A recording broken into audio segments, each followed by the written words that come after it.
Right now I'm in a state of mind I wanna be in like all the time. Yo, what's good everybody? So it's finally happening. Y'all have been asking for this and asking for this and asking for this for quite a long time now.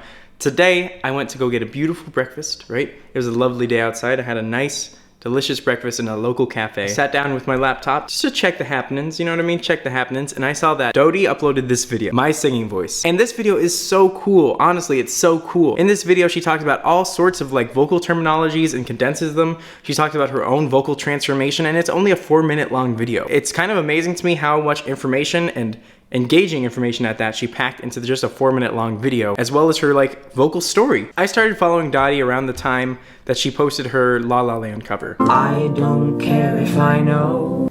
That just sounds good. Which I really liked. I had just saw the movie La La Land and I was like looking for covers of it, and I saw hers and I was like, subscribe. That's when I first started really following her. And so it's really cool to see that she's uploaded a video that kind of like goes into like vocal terminology realms, because I love this stuff. I love talking about this stuff. It's really interesting stuff to me. So I would love to talk about her vocal transformation with all y'all. And by the way, I am a vocal coach. You can check out my website. If you don't believe me, youcanSingAnything.com. A lot of people don't believe me. But anyway, all that being said, here we go. Let's get started. Let's see what we think about this video. Disclosure, I am not an expert in singing. When I first started singing, my voice was split in two. There was my chest voice, sounded pretty nice up until about a B flat. I could push maybe a B, maybe a C if I was shouting, but you wouldn't want that. By the way, this is super common. This is what's known as, well, it depends on who you're talking to. Some people might call it your first bridge, other people might call it your passaggio. But that's the part in most female voices where it starts to get difficult. Around that A4, around that B, around that C.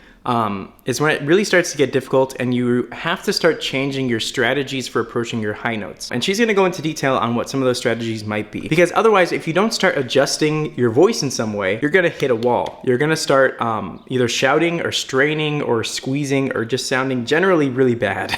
And everyone who's ever learned how to sing has gone through this stuff, including myself. And it's still something that I work on to this day. I was shouting, but you wouldn't want that.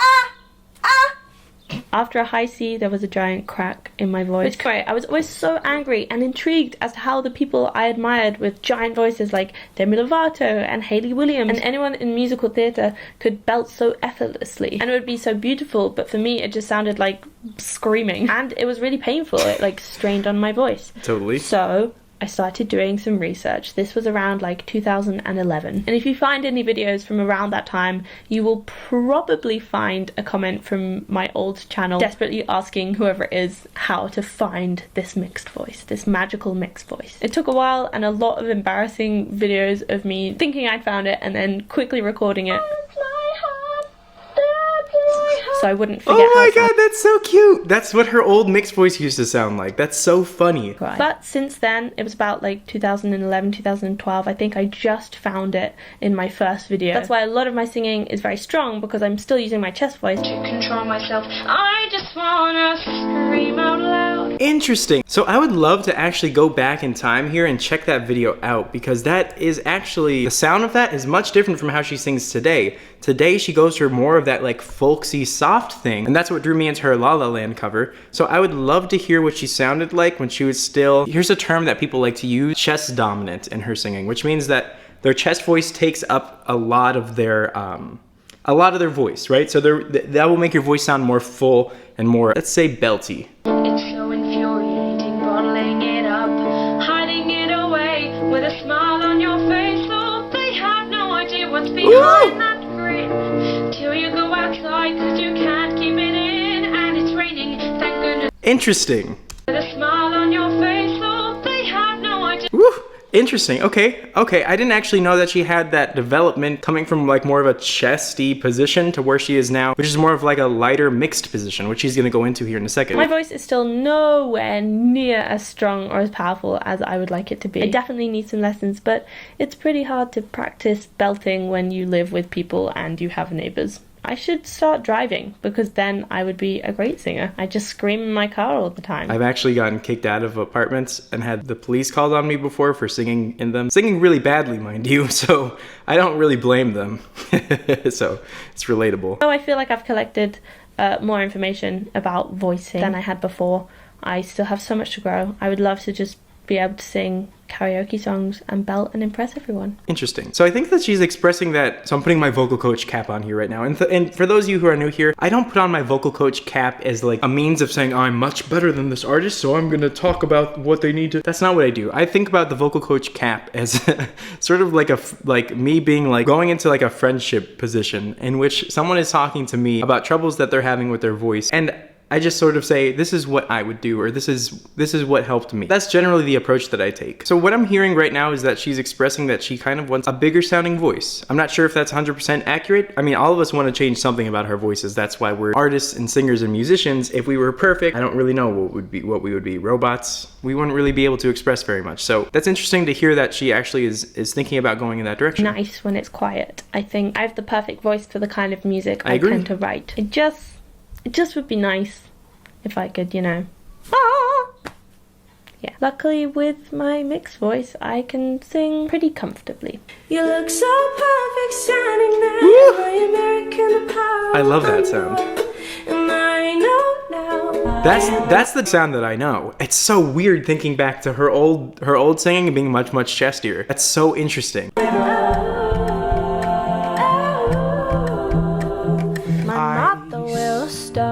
I love this part. She shows you like exactly where the transition from what she's calling her chest into her mix is. My father will be pacing the floor. I know you don't love me so, but please say it. Her voice is definitely developed. Also, over the past like 2 years, I've been practicing my vibrato, and I think I have got a bit better.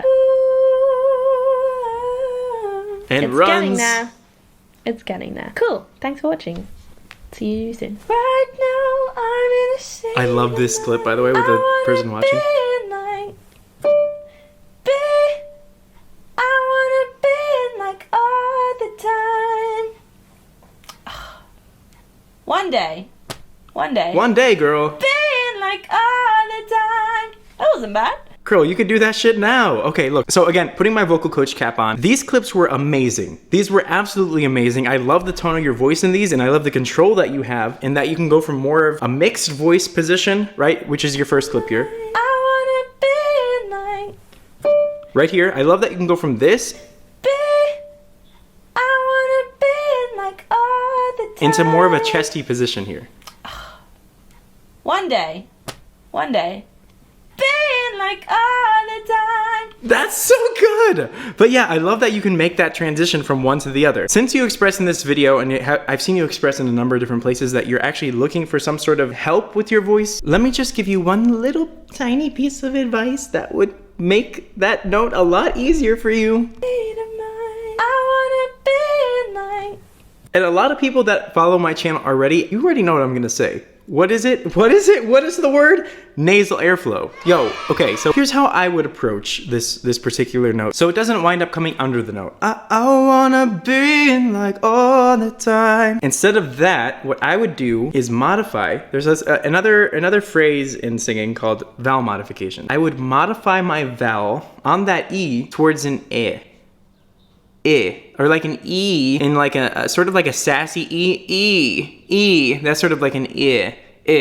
So instead of I wanna be like all the time, I would change that to I wanna be like all the time. You hear how much easier that gets? And it would work very, very well in both clips here. So whether you're doing it in the mix position, Now I'm in a state of mind. I wanna be. Instead of I wanna be like, where it goes back, kind of. I wanna be like all the time. Do you see the difference? I wanna be like all. I'm making it dramatic. I wanna be like all the time. Just at least that top note. I wanna be like all the time. Switching that into this more nasally, more more nasal airflowy position. If you are having issues with your chest voice and belting stronger without yelling or choking or squeezing, modify your vowels towards an I is a good place to start because it will help you condense your voice and it will help encourage more nasal airflow. Hopefully that was helpful. Goodbye, everybody. YouCanSingAnything.com. Peace out.